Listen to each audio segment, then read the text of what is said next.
conflito entre Israel e Palestina é muito complexo. Durante décadas, essa disputa causou dezenas de milhares de mortes e milhões de refugiados. E transformou o Oriente Médio em um barril de pólvora que está sempre à beira de explodir. Mas por que israelenses e palestinos lutam? Eu sou Camila Veras Mota, da BBC News Brasil, e adianto que a resposta não é simples. Por isso, dividimos a resposta em 3 vídeos: a origem do conflito e as fronteiras, os assentamentos judaicos e a questão de Jerusalém. Vamos começar pelo início. Para entender essa história, é preciso voltar no tempo até o início do século XIX, quando o sionismo se espalhou pela Europa. O principal objetivo desse movimento nacionalista era a criação de um Estado para todos os judeus do mundo, que acabaria aí com milênios de perseguição e exílio.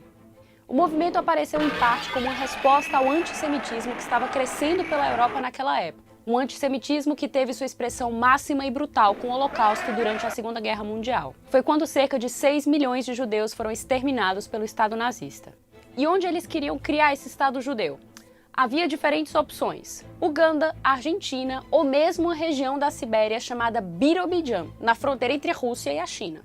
E havia partidários, é claro, da criação de um Estado no território onde se situara o reino histórico de Israel, a área geográfica conhecida na época como Palestina. Quero dizer aqui, nessa faixa de terra de cerca de 400 quilômetros de extensão entre o mar Mediterrâneo e o Vale do Rio Jordão. E qual seria o problema? Bom, essa região não estava vazia e é considerada sagrada não apenas pelos judeus, mas também por muçulmanos e cristãos.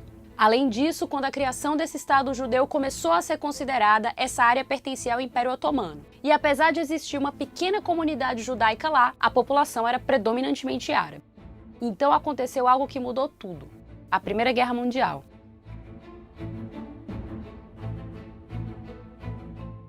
No final da chamada Grande Guerra, o Império Otomano foi derrotado e se desintegrou. As potências europeias que venceram a guerra dividiram entre si vários de seus territórios. Entre outras partes do Oriente Médio, os britânicos passaram a controlar a região da Palestina.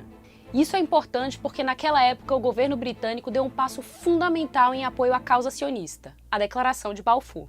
Uma carta em que pela primeira vez o governo britânico apoiou a criação de um lar nacional para o povo judeu na região da Palestina. Mas deixando claro o seguinte: nada deve ser feito que possa prejudicar os direitos civis e religiosos das comunidades não judias na Palestina. Ou seja, os direitos dos árabes e de outras etnias deveriam ser respeitados. Mais tarde veremos por que os árabes não se sentem exatamente respeitados. O fato é que nas décadas de 1920 e 1930, milhares de judeus se estabeleceram nessa região. E houve também o êxodo de quem conseguiu escapar ou sobreviveu ao Holocausto nos anos seguintes.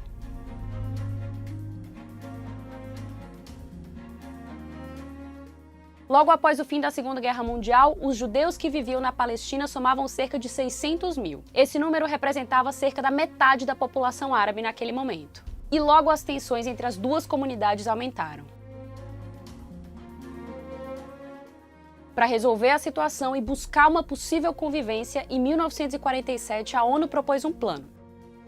Em que ele consistia? Bem, na criação de 2 estados independentes, um árabe e outro judeu, enquanto Jerusalém teria um regime especial. Os judeus que viviam lá aceitaram a oferta, mas os palestinos não estavam dispostos a ceder seu território. O plano da ONU foi aprovado, mas nunca foi implementado, e detonou uma sucessão de eventos que mudariam a história. Uma data se destaca: 14 de maio de 1948. 2 coisas aconteceram nesse dia. Primeiro, o chamado Mandato Britânico da Palestina encerrou oficialmente. O governo britânico havia informado meses antes que concordava com o plano de partilha da ONU, mas que não iria implementá-lo, marcando então a data para sua saída.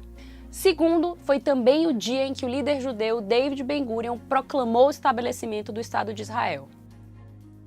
No dia seguinte, 5 países árabes vizinhos declararam guerra ao recém-criado país e invadem o novo Estado judeu.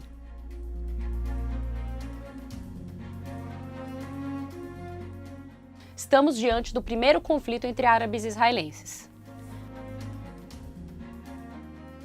Após um ano de batalhas, Israel não apenas vence a guerra, mas também expande seu território e ocupa a parte ocidental de Jerusalém. Enquanto isso, a vizinha Jordânia ocupa a Cisjordânia e a parte oriental de Jerusalém. O Egito fica com Gaza. Os palestinos, após a saída dos britânicos e com o fim da guerra, continuam sem um país. Essa guerra terminou 70 anos atrás, mas teve duas consequências que persistem até hoje. A primeira é o grande número de pessoas desalojadas. Isso aconteceu com pessoas nos dois lados do conflito, mas o problema afetou principalmente os árabes que viviam em áreas que passaram a ser ocupadas por forças israelenses. Estima-se que 750 mil palestinos tiveram que fugir para outras áreas da região ou para países vizinhos, especialmente a Jordânia. Os palestinos chamam esse êxodo de Nakba, que em árabe significa destruição ou catástrofe, e marcam a data justamente no dia da criação do Estado de Israel. Hoje há mais de 5 milhões de refugiados palestinos, filhos e netos dos que foram deslocados na década de 1940, segundo a ONU. A segunda consequência que perdura é a divisão do território palestino em dois, a Cisjordânia, que inclui Jerusalém Oriental, e a faixa de Gaza. Ou seja, foram divididos dois territórios sem ligação por terra entre eles. Alguns anos após a primeira guerra entre árabes e israelenses, uma crise no canal de Suez causou outro confronto militar em 1956. Dessa vez entre Egito e Israel, que teve o apoio do Reino Unido e da França. Após 9 dias de conflito, as tropas de Israel, França e Reino Unido se retiraram do território egípcio e as fronteiras permaneceram como estavam. Isso até junho de 1967, quando ocorreu o terceiro conflito conhecido como Guerra dos 6 Dias. Que durou apenas 6 dias mesmo, e no final Israel ocupou a Cisjordânia, incluindo a parte oriental de Jerusalém, Gaza e a Península do Sinai, que pertencia ao Egito. A questão de Jerusalém é um caso à parte, também bastante complexo, que vai ser tratada no terceiro vídeo dessa série. Bom, o último conflito dessa série de disputas internacionais entre árabes e israelenses foi a Guerra do Yom Kippur, que em 1973 colocou o Egito e a Síria contra Israel. A guerra durou 20 dias, mas suas consequências se estenderam por anos e levaram a um evento muito importante para a região. Em 1978, o Egito se tornou o primeiro país árabe a assinar a paz com Israel, nos acordos de Camp David. Dessa maneira, o Egito recuperou o Sinai, mas renunciou à faixa de Gaza. Apenas a Jordânia, além do Egito, assinou um tratado de paz com o Estado judeu. Esse foi um ponto de inflexão que também marcou o relacionamento entre Israel e os outros países árabes. Até hoje, os outros estados árabes da região, além do Irã, não reconhecem o Estado de Israel e consideram o território sob ocupação ilegal. No fim das contas, os acordos de Camp David foram muito importantes porque marcaram o fim da guerra aberta entre Israel e os estados árabes vizinhos. E o que isso significa? Que a partir daquele momento, o conflito se concentrou não mais na luta entre os estados árabes vizinhos de diferentes nacionalidades e Israel, mas na luta entre palestinos e israelenses. Até hoje, Gaza e Cisjordânia estão em parte sob controle militar de Israel e em parte sob a administração da Autoridade Nacional Palestina e do Hamas, que desde 2007 controla Gaza. E isso nos leva ao próximo vídeo, sobre os chamados colonos judeus, ou seja, os habitantes de assentamentos israelenses em terras palestinas ocupadas e o papel dessa ocupação no conflito. Para vê-lo, clique no link na descrição. Muito obrigada e até a próxima!